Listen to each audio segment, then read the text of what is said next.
Gérard Vespierre, est en ligne pour sa chronique bimensuelle Décryptons le monde sur notre antenne. L'occasion de revisiter les actualités internationales. Bonjour Gérard. Bonjour Jacqueline. Bonjour à vos invités. Merci Gérard. Alors Gérard, certains enjeux géopolitiques présentent de telles ambiguïtés qu'il est nécessaire de les décrypter. Ainsi, entre Israël, la Syrie, la Russie, l'Iran et l'Ukraine, quelle relation ou interaction y a-t-il entre ces 5 pays? Pouvez-vous nous aider à répondre à cette énigme? Écoutez, nous allons essayer. Effectivement, cela fait partie d'une problématique nouvelle, à savoir que cette guerre en Ukraine, a des conséquences bien au-delà de la zone des conflits et, comme vous venez de le présenter, implique aussi les relations de la Russie avec d'autres pays bien au-delà de cette région de conflit, à savoir, le Moyen-Orient implique les relations de la Russie avec Israël. Et cela est très important. Oui, par où faut-il commencer aussi pour démêler toutes ces ficelles géopolitiques qui semblent bien emmêlées entre elles? Comme bien souvent, il est tout à fait intéressant de se repencher et de commencer par l'histoire. Donc il y a une histoire entre la Syrie et la Russie. Elle remonte au milieu des années 70. Le père de l'actuel dirigeant syrien, Hafez el-Assad, arrive au pouvoir en 1977 et 6 mois après, il signe un traité d'amitié avec l'URSS d'alors, et donc à partir de ce moment-là se structure la relation entre Syrie et Russie, se structurent les facilités militaires dont la Russie, l'URSS d'alors, va avoir accès dans 2 bases, une terrestre et une maritime. Donc nous avons là les débuts de la relation entre 2 des 5, Syrie et Russie.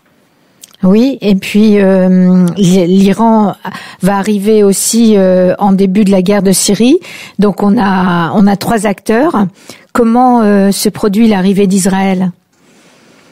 Alors, l'arrivée d'Israël, effectivement, elle est liée, comme vous venez de le préciser, à l'arrivée de l'Iran qui se réalise au moment où il y a les conséquences du printemps arabe. Donc là, nous sommes en 2011, révolution à l'intérieur de la Syrie, et pour calmer le jeu, pour faire en sorte que le président Bachar el-Assad puisse rester au pouvoir, l'Iran va rentrer dans cette relation qu'il détient déjà avec la Syrie depuis très longtemps, car la Syrie a été le seul pays à soutenir la révolution iranienne de 1979.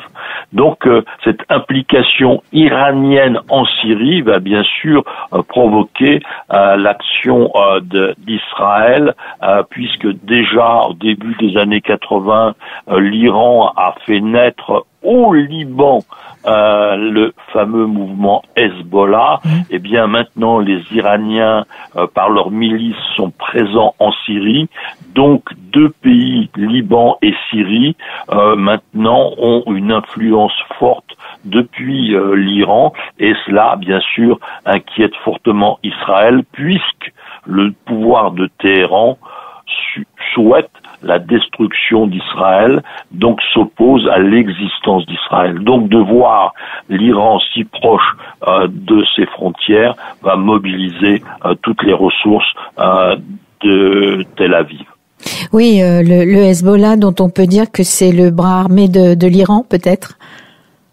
Ah, tout à fait. Depuis 1982, n'est-ce pas? Il est tout à fait intéressant de noter que ce mouvement est créé par les Iraniens en pleine guerre, alors qu'ils se confrontent à l'Irak. Ils prennent quand même la décision de créer au Liban le mouvement du Hezbollah, parce que il y a là une minorité, pratiquement une presque majorité en termes de population d'obédience musulmane chiite au Liban, et donc là, bien sûr, les Iraniens donnent une priorité absolue au soutien des minorités ou presque majorité chiite dans les pays riverains.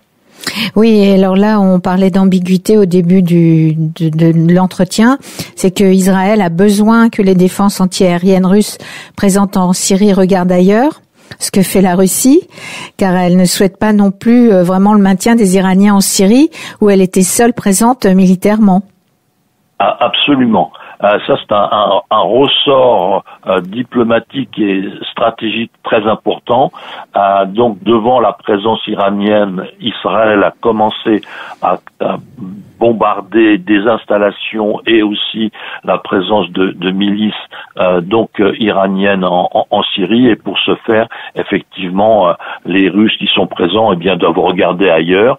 Et c'est cette, je dirais, complicité qui va petit à petit, avec cette guerre en Ukraine, s'estomper et probablement disparaître. Alors, merci Gérard pour votre sens de la pédagogie qui nous permet de vous suivre jusqu'à présent. Mais comment donc allez-vous expliquer l'arrivée de l'Ukraine dans cette affaire? L'Ukraine arrive parce que l'Iran a décidé, donc allié de la Russie, d'aider son allié et de lui fournir de l'armement. Et à partir du moment où, effectivement, il y a ce rapprochement entre l'Iran et la Russie, aussi sur le théâtre ukrainien, on est au cœur du triptyque Iran, Russie, Israël, par ce phénomène ukrainien où les Iraniens vont aider les Russes et donc en conséquence vont demander aux Russes cette fois-ci d'interdire le ciel syrien aux missiles et aux avions israéliens. Oui. Alors bon, bien sûr, j'imagine que Israël est très mécontent de ces décisions. Mais excusez-moi d'y revenir. Comment l'Ukraine continue d'apparaître dans cette affaire?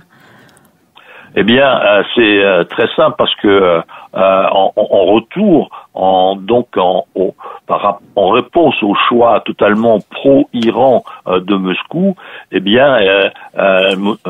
Tel Aviv va faire un choix pro-Ukraine en annonçant réfléchir à l'envoi d'armement à Kiev, et on sait combien actuellement l'Ukraine a besoin d'armements sophistiqués, élaborés, puisqu'elle se retrouve en infériorité numérique par rapport à la grande population russe.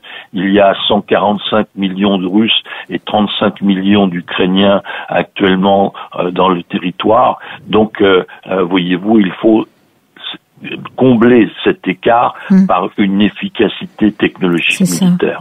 Oui.